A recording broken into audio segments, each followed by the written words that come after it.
Icon kids के तमाम subscribers को और तमाम व्यूवर्स को I welcome you all by Islamic greetings. अस्सलामु अलैकुम वरहमतुल्लाहि वबरकातुहू।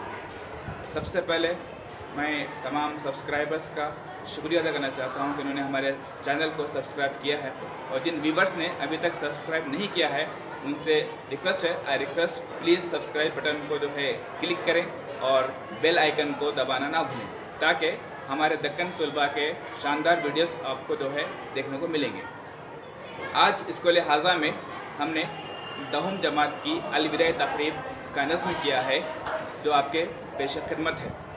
तो please I request all the viewers and subscribers do like, share and don't forget to subscribe our channel. Thank you very much. रब्बी इश्रह ली सदरी व यस्सिर ली अमरी वहलुल उक़दतम मिन लिसानी व यफ़क़हू क़ौली। हम जब भी हम कलाम होते हैं तो राह के पत्थर भी गुलाम होते हैं। तहज़ीब ईमान ने सिखाया हमें कुछ कहने से पहले सलाम करते हैं। अस्सलामु अलैकुम रहमतुल्लाहि व बरकातुहू। अज़ीज़ तलबा व तालिबात, जैसा कि आप सब जानते हैं, आज हम यहाँ जमात 10वीं के अलविदाई तकरीब के लिए जमा हुए हैं। हमें बहुत अफसोस है कि आज हमारे सीनियर्स यहाँ से विदा लेने वाले हैं, लेकिन हमने ये तकरीब इसीलिए अंजाम दी है कि हमारे सीनियर्स यहाँ से गमगीन नहीं बल्कि हंसी खुशी और अच्छी यादें अपने साथ लेते जाएं। हर एक आयत पुकार उठी, यहाँ से पहले। अस्सलामु अलैकुम वरहमतुल्लाहि वबरकातुहू। अऊज़ु बिल्लाहि मिनश शैतानिर रजीम। पनाह चाहता हूँ मैं अल्लाह की शैतान मरदूद से। बिस्मिल्लाहिर रहमानिर रहीम। शुरू करता हूँ मैं अल्लाह के नाम से जो बड़ा मेहरबान निहायत रहम वाला है। अलम तरा कैफ़ फ़अल रब्बुका बिअस्हाबिल फ़ील। क्या आपने नहीं देखा कि आपके रब ने हाथी वालों के साथ क्या सलूक किया। अलम यजअल कैदहुम फ़ी तज़लील। क्या उसने उनके मकरो फरेब कर बातिल को नाकाम नहीं किया। वअरसल अलैहिम तैरन अबाबील। और उसने इन पर हर सिमत परिंदों के झुंड भेज दिए। तरमीहिम बिहिजारतिम मिन सिज्जील। जो इन पर कंकर या पत्थर फेंकते थे। फजअलहुम कास्फिम माकूल। फिर अल्लाह ने इनको खाए हुए भूसे की तरह पार कर दिया। सदक़ल्लाहुल अज़ीम।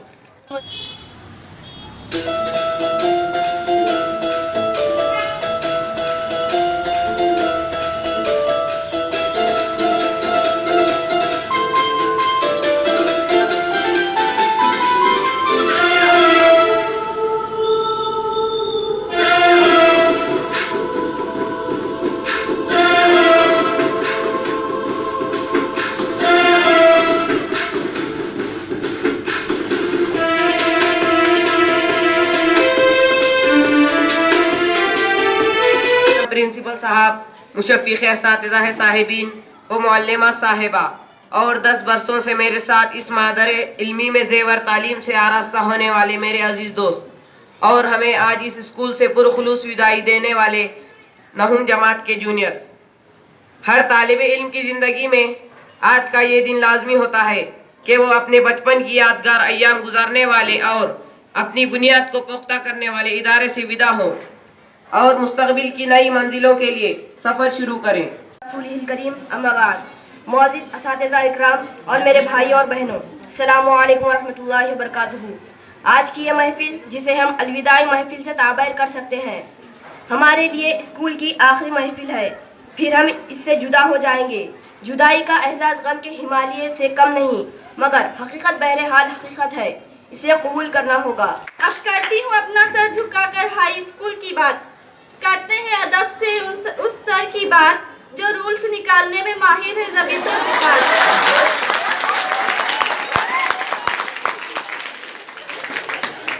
करते हैं इन्हीं के दोस्त सलीम सर की बात। वो बड़े शरीफ है उस्ताद।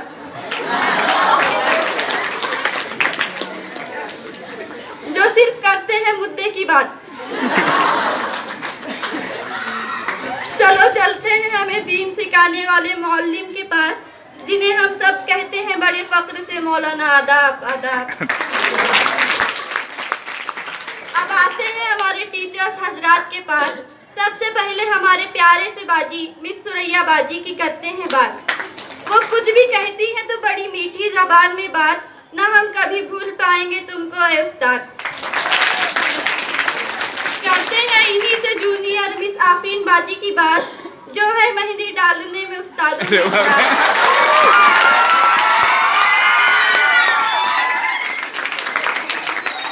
क्यों हमें रोज रियाजी पढ़ा पढ़ा कर तंग करती हो उस्ताद, पर हो तुम बड़ी सीधी सादी उस्ताद। करती हूँ तहे दिल से कुरत बाजी की बात, वो है बड़ी प्यारी प्यारी उस्ताद। ना कभी उन्होंने हमें मारा है ना कभी डांटा है, मगर तुम बड़ी भोली भाली हो उस्ताद। करते हैं बड़े अदब से हमारे इब्राहिम सर की बात। सर जब आप हंसते हैं या गुस्सा हो जाते हैं तो हो जाते हैं गाजर के दरमियान।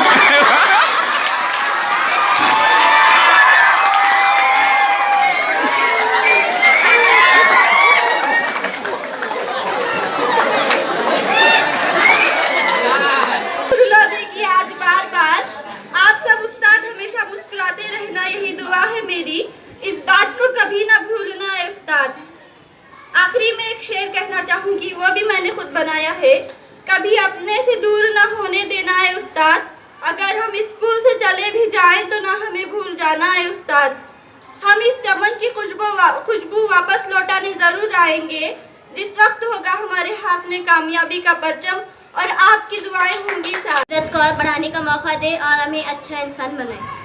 तो अब मैं हमारे इस तकरीब के आखिरी मेहमान खुसूसी जनाब ज़बीउल्लाह सर से गुजारिश करती हूँ कि वो यहाँ आए और तलबा की रहनुमाई करें। जो आला ज़र्फ़ होते हैं सभी से झुक के मिलते हैं, जो आला ज़र्फ़ होते हैं सभी से झुक के मिलते हैं, कि सुराई सर नगू होकर भरा करती है पैमाने।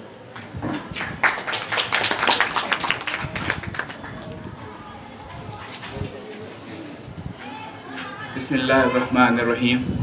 रब्बिश्रह ली सदरी वयस्सिर ली अमरी वहलुल उक़दतम मिन लिसानी यफ़क़हू क़ौली।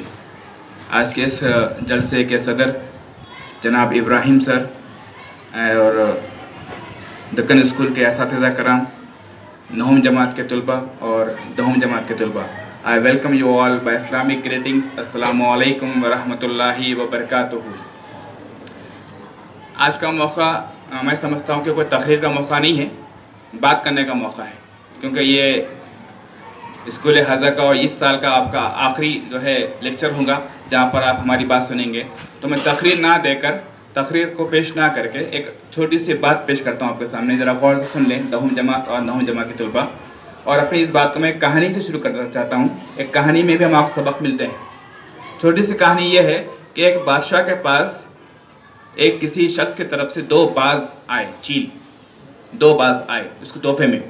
बादशाह खुश हुआ और उन 2 जो है बाजों को लेकर अपने बाग में उसको रखवा दिया, चीलों को। लेकिन वो देख रहा था कि भाई जो है एक ही बाज हवा में उड़ रहा है और एक बाज हवा में नहीं उड़ रहा, वो अपनी ही जगह बैठा हुआ है। ये कहानी आप ज़रा गौर से सुने, क्योंकि इस कहानी में आपको मालूम होगा कि आप कौन से बाज हैं। क्या आप पहले नंबर के बाज हैं या दूसरे नंबर के बाज हैं? आप खुद अपना जो है मुहासबा कर लेना चाहिए। तो उसने देखा कि यार एक बाज हवा में उड़ रहा है और एक बाज नहीं उड़ रहा है। तो उसने कई हकीमों को बुलाया, जो परिंदों के हकीमों को, कि भाई देखो क्या मसला है। लेकिन हकीमों ने देखा तो कोई मसला नहीं निकला। वो चील, वो बाज तो एकदम ठीक ठाक था, लेकिन फिर हवा में क्यों नहीं उड़ रहा है? वो अपना काम क्यों नहीं कर रहा है? क्योंकि परिंदों का काम है हवा में उड़ना, जैसा आपका काम है तालीम हासिल करना। तो वो जो है हवा में नहीं उड़ रहा है, क्यों नहीं उड़ रहा है?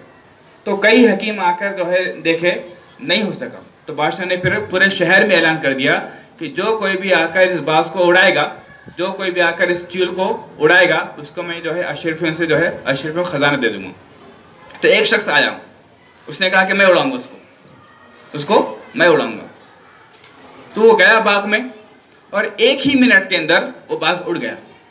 जो बाज कई दिनों से नहीं उड़ रहा था, एक ही जगह बैठा हुआ था, वो एक ही मिनट में उठ गया। बादशाह खुश हुआ, भाई क्या वजह है भाई, तुमने ऐसा क्या किया, हमारे पास के पूरे हकीम फेल हो गए, तुम कामयाब हो गए। तो उसने कहा कि मैंने वो शाख ही काट दी जिस पर वो बैठा हुआ था,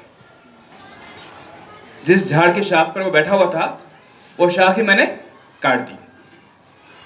मतलब यही है कि हम, अल्लाह ताला ने हमें जो है उड़ने के लिए पढ़ दिए हैं, तालीम हासिल करने के लिए अच्छा दिमाग दिया है, अच्छी क़ुव्वत दी है, अच्छी राइटिंग दी है, अच्छा बोलने का फ़न दिया है। जैसा चीलों को पर दिए हैं उड़ने के लिए, वो चील अगर नहीं उड़ रहा है तो अपने पैरों का इस्तेमाल नहीं कर रहा है, वो अपनी शाख पे उसको आराम की जगह मिल गई, वो बैठ गया। हमारे पास भी ऐसी मामला है, हमारे पास उड़ने के लिए पर हैं लेकिन शाख हमारे पास है। वो शाख क्या है? वो शाख है बहाना। नहीं होगा मुझसे, ये मुझसे नहीं होगा, ये बहाना आपका। मेरे पास पैसा नहीं है, मेरे पास जो किताबें नहीं है, मेरे पास अच्छा घर नहीं है, मेरे पास अच्छे दोस्त नहीं है, ये सब बहाने हैं। तालीम हासिल ना करने के बहाने। अगर आप कहीं नाकाम होते हैं तो आप बहाने बोलते हैं कि भाई मेरे पास ये नहीं था, मेरे पास वो नहीं था। और डर, मुझे डर लगता है। सर किस बात का डर? तो जो शाख है वो आपको तोड़ना पड़ेगा, वरना फिर आप वहीं बैठे बैठे रह जाएंगे। वो शाख यही है कि आप अपने बहानों के जो है, बहानों को कुचल कर आगे जाइए, बहानों को कुचल कर। एक बार एक साहबे ने हुजूर से पूछा कि हमसे जन्नत कितनी दूर है, हमसे जन्नत कितनी दूर है? तो हुजूर ने फरमाया सिर्फ 2 कदम, 2 कदम पे आपके लिए जन्नत है। कहा कि कैसे? कहा कि भाई 1 कदम आप अपना जो है नफ्स पे रख दो, नफ्स पे 1 कदम रख दो, कुचल दो उसको, दूसरा कदम जन्नत पे। तो वही हदीस का हम यहाँ पे मफ़हूम ले सकते हैं कि आपसे कामयाबी भी 2 कदम दूर है। पहला कदम आप अपने बहानों को जो है ठोकर मारो, पहला कदम अपने डर को ठोकर मारो, दूसरा कदम आपकी कामयाबी। एक एडवर्टाइज की लाइन है कि डर के आगे। अस्सलाम वालेकुम रहमतुल्लाहि व बरकातुहू। आज का ये विदाई तकरीब का ये प्रोग्राम एक रस्मी तौर पे मनाया जाता है। हर साल इसी तरह से आप लोगों की प्यारी बातें, प्यारे बच्चों की प्यारी बातें सुनने को मिलती हैं। थोड़ी खुशी थोड़ा गम साथ लेके चलते हैं। बहरहाल ये तो एक रिवाज के तौर पे आप लोगों को यहाँ से विदा कर रहे हैं।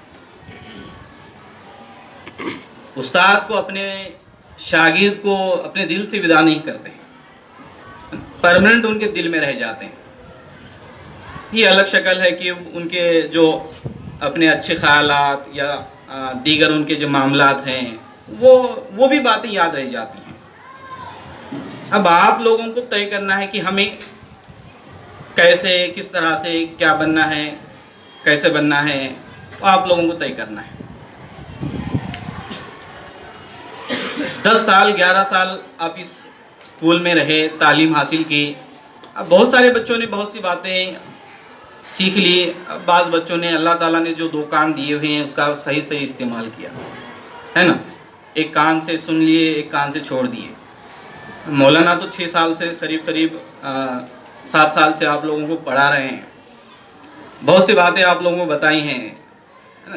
दीनी और दुनियाई दोनों तालीम हमारे पास अल्हम्दुलिल्लाह यहाँ पर दी जा रही है। कितना आपने सीखा वो आपको, आपके हासिल करने पर ये डिपेंड होता है। वैसे आप लोगों को मालूम है, इल्म हासिल करना है तो आप लोगों को शायद अगरचे आपको चाइना ही क्यों ना जाना पड़े, चीन क्यों ना जाना पड़े।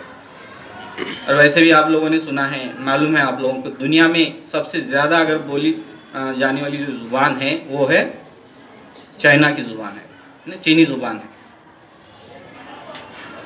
क्यों ऐसा मानते हैं आप लोग?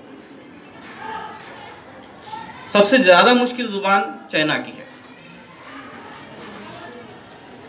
अब मैं आपको ये बात इसलिए बता रहा हूँ कि इल्म हासिल करने के लिए आपको अगर चाहे चाइना क्यों ना जाना पड़े। अब हमारे पास लड़कों का और लड़कियों का तनासुब थोड़ा सा कम ज़्यादा है, 70-30% का है।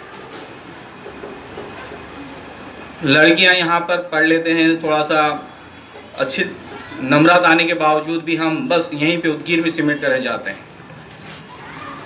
इल्म का मैदान इतना वसी है, आप लोग बाहर निकलिए, इल्म हासिल कीजिए। काबिलियत आप लोगों में है, लेकिन फिर भी इसके बावजूद बस 10th पास हो गए, उसके अलावा इसके बावजूद ज़्यादा से ज़्यादा 12वीं पास हो गए, और अगर घर में बैठे हैं तो फिर आ जाकर इस D.Ed कर लो, है ना। बाय चॉइस नहीं करते हैं, बल्कि बाय चांस आप वहाँ पर D.Ed में जाते हैं, बस D.Ed कर लेते हैं। अब लड़कों का मामला तो बस मालूम है, आप लोग कितना इल्म हासिल कर ले रहे हैं, कितना कर रहे हैं, कितना पढ़ाई में आगे बढ़ रहे हैं। मैं आप लोगों की तालीम से मुतमईन नहीं हूँ। आखिर मैं आप लोगों को जो बार बार बोलते रहता हूँ, उसके बावजूद भी आप लोग थोड़ा सा इस पर गौर नहीं करते थे। कल के अखबार में मैंने पढ़ा, 16 साल का एक लड़का जंग के मैदान में अगर इंसानों को इस्तेमाल किया जाता है तो वहाँ पर उनकी जान का नुकसान, उनका खतरा होता है। लेकिन उस लड़के ने, 16 साल के लड़के ने एक ऐसा ड्रोन बनाया हुआ है जो बम को भी वहाँ पर डिस्ट्रीब्यूट कर सकता है। मुसलमानों में अल्लाह ताला ने सलाहियत नहीं रखी, ऐसा नहीं है। हिंदुस्तान पे हुकूमत जो हो गई है, करीब 1000 साल की हुकूमत हिंदुस्तान पे मुसलमानों की रही है। ये ऐसे ही नहीं रही, ऐसी हासिल विरासत में नहीं मिली थी, उनकी अपनी सलाहियतों में मिली हुई थी। और सलाहियत हमारे पास भी कम नहीं है, बहुत सी सलाहियतें हैं। हर इंसान को अल्लाह ताला ने ज़हन देकर भेजा हुआ है, लेकिन उसका इस्तेमाल किस तरह से करते हैं इस पर डिपेंड है।